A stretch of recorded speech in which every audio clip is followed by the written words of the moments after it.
True or false? Chicago is more dangerous today than ever before. Many would say true, pointing to murders and shootings, countless news reports, plus posts on social media, all describing the city's violence. But in this original report, CBS 2's Jim Williams takes a look at crime numbers from 20 years ago, and you might be surprised. We have got to stop this madness in our city.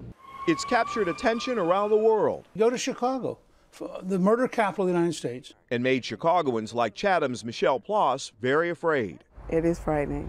But believe it or not, there was a time in Chicago when violent crime was much worse. We have less than half as many homicides today as we did 20 years ago in Chicago. UIC criminologist Dennis Rosenbaum is right.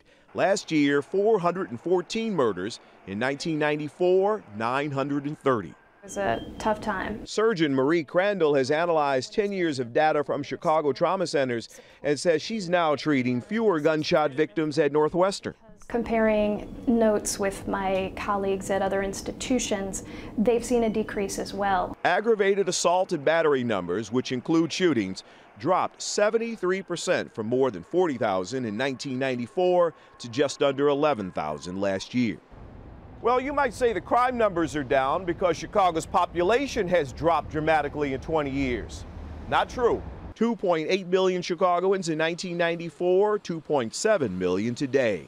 So why do people feel the city is more dangerous now? The amount of media coverage today is substantially greater than it was 20 years ago. Do you think people are more fearful today because of the numbers or because we cover crime differently and people have more access to information? Well, I think it's a little bit of both. Instant updates online and on your smartphone provide an hour-by-hour tally of violent crime you could not get in 1994 when Roosevelt University professor John Fountain was a reporter for the Chicago Tribune. It buzzes with the breaking news. 20 years ago, you waited for the news and coverage was different. We looked at the Tribune from 1994's very violent July 4th weekend when 12 people were murdered, 9 by gunfire. No front page coverage. We found one double murder mentioned a few pages inside Section 2, and not to single out the newspaper. In their search for the killer who shot a mother and daughter dead. CBS 2 devoted all of 34 seconds to Chicago crime coverage over the same holiday period that year. In 5 different shootings this past July 4th weekend, when 8 people were shot to death, dozens wounded, we had far more coverage. Chicago Police Superintendent Gary McCarthy says he understands today's crime fears. If you had 5 murders in your neighborhood last year and you've only got 3 this year, do you feel 40% safer? No, you don't. Still, there is frustration over how Chicago is portrayed. We rank about 21st out of major cities in the country for violent crime. We are not the murder capital of the country.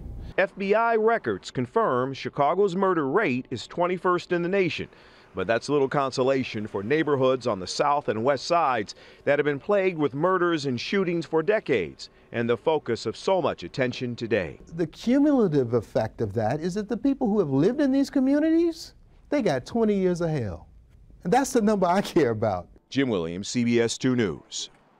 Chicago police told us tonight that in the first half of this year, murders are down 5% and violent crimes are down 16% over last year. However, shootings are up 5%. CBS 2 News Director Jeff Kiernan says the impact of crimes on victims, families, and neighborhoods is a significant factor in deciding on news coverage. However, he says the station continually strives for better perspective and balance in what is reported and its overall relevance and impact on people throughout Chicagoland.